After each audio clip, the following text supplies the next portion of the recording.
Good morning guys. Yan, for today's video guys, pagluluto ako ng lunch namin tatlo ng anak ni Amo. Ako at saka yung dalawang anak niya na nasa school. Yung isa nga, yung bunso, hahatiran ko sa school. Yung panganay ay uuwi. Yung anak na lalaki ay kakain sa school. So, ang ipiprepare ko ngayon sa kanila kasi gusto nila itong yan, mga ano na yan, mga frozen food, tsaka yung beef na panghalo. Tapos itong, as usual, yung favorite nilang udon, Japanese udon. Yan. Yan ang gusto nila. Tapos yan ang ihahalo ko. So, samahan nyo ako guys na magluto na Japanese udon. So, ayan guys, magpapakulo na ako ng tubig para pakuluan ko muna itong Japanese udon. So yan, una guys, magpapakulo muna ako ng tubig para pag kumulo na yung tubig, ilalagay ko muna itong Japanese udon para yung pagka-frozen niya is lumambot. So ayan, medyo kumukulo na yung tubig. So ilalagay ko na yung Japanese udon. Yan.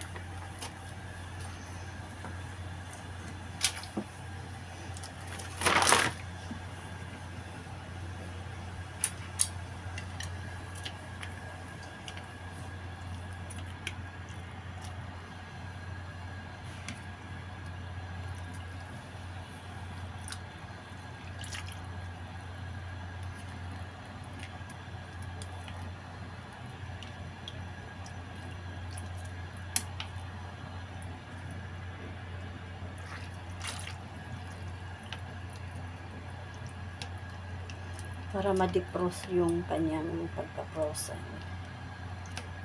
Tapos, sasalain ko siya.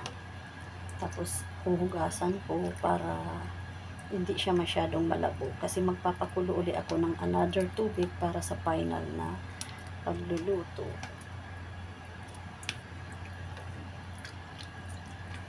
Ito, parang inaalis lang muna yung pagka-frozen niya. Ayan, ganyan. Pinaghiwa-hiwalay lang muna natin. So, ayan, okay na yan kasi lulutuin ko pa yan mamaya. Huhugasan ko pa ito pagkatapos kong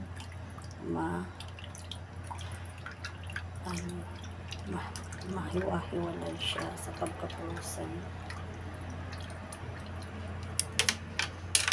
So, ayan, hahanguin ko na siya at itataktak ko siya doon sa drain. Ayan, i-drain ko siya. Tapos, hugasan ko para hindi malabog masyado.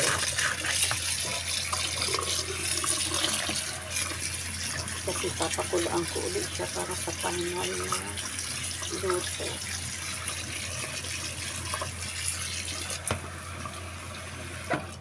So, ayan, okay na. Alam ko na siya. Ngayon, magpakulo ulit ako ng tubig para sa final na dito.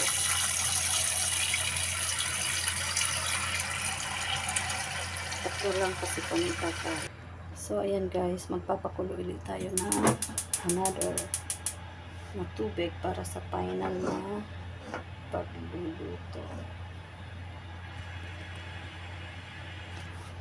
Takpan muna natin siya. Pagkulo niya, ilalagay ko itong chicken broth cubes.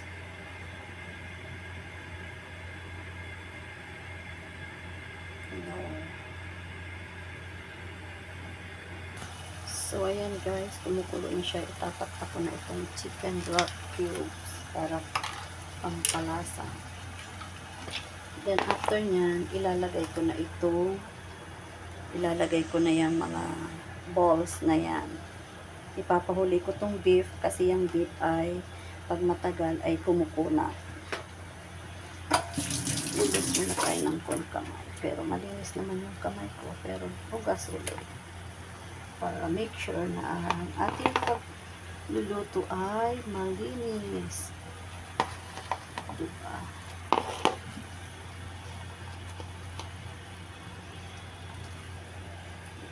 Ang dami niyang balls.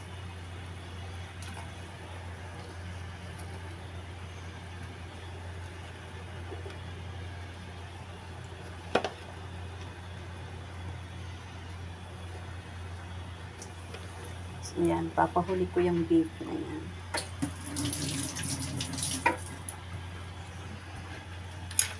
So, ayan na siya. Nailagay ko na yan. Pag kumulo yan ng isang kulo, ilalagay ko na yung Japanese udon. Ayan. Luto na siya. Takpan ko muna para kumulo.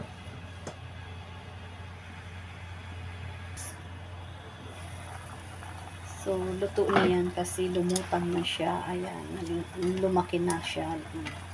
Kaya ilalagay ko na yung Japanese udon.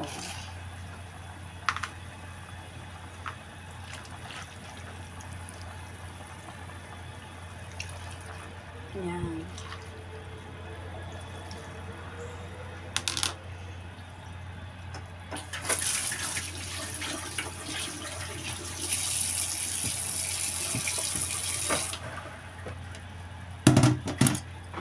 Halo-haloin natin para lumubog yung noodles.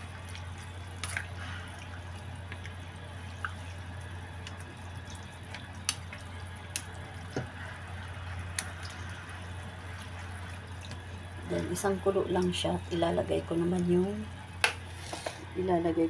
beef. Yan ang kahulihan. Kasi yung beef na yan, kapag isinabay mo doon, kukunat. Kaya dapat, ano yan sa last, yung luto na lahat. Kasi isang kulo lang din yan. So, ayan, takpan po muna natin ulit para sa maluto yung noodles. So, ayan, kumukulo na siya. Ilalagay ko na yung beef.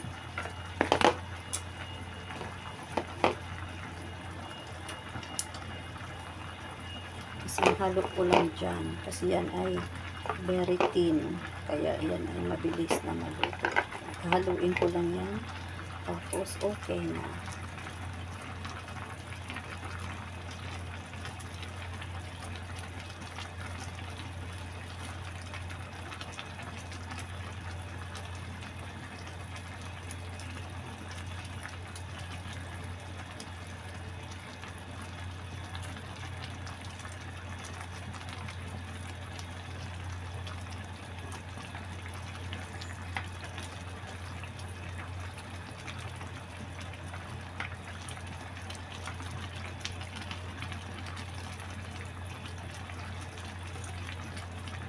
O, diba, iba na yung kulay ng beef na. Pag hindi na siya pula, ayan, brown na. So, that means luto na yan. Ganyan na siya. So, luto na yan. Tatakpan ko lang ulit siya. At mamaya, i-prepare ko na siya. Ilalagay ko sa baon na ni Bunso para ihatid ko sa school na.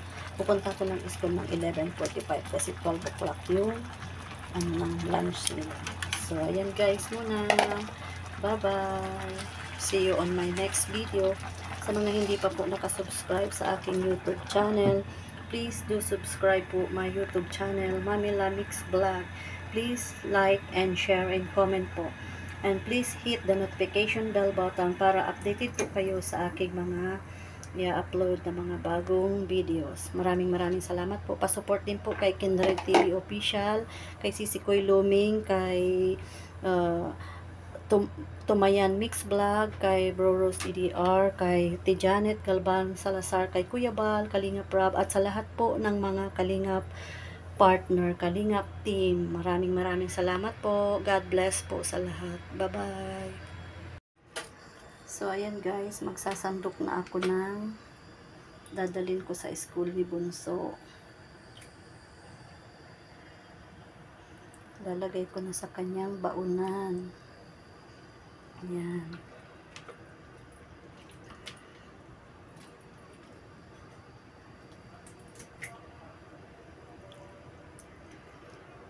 Ayaw niya ng beef. Ang gusto lang niya nitong cheese ball. Wait, hindi ko masipit. Yan ang gusto niya, yung cheese ball.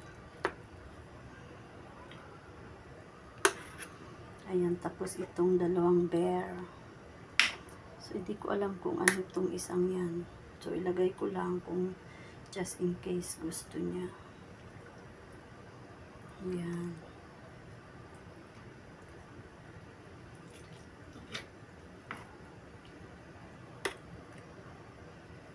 Hindi ko siya lalagyan ng sabaw masyado kasi baka lang matapon.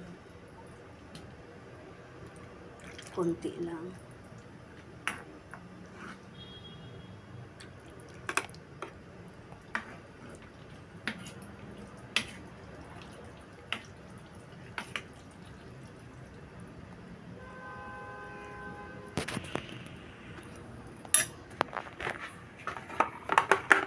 So, ayan guys. Ready na yung baon ni Bunso. Ngayon pupunta na ako sa school para ihatid. So, ayan. Ready na ako to go to school.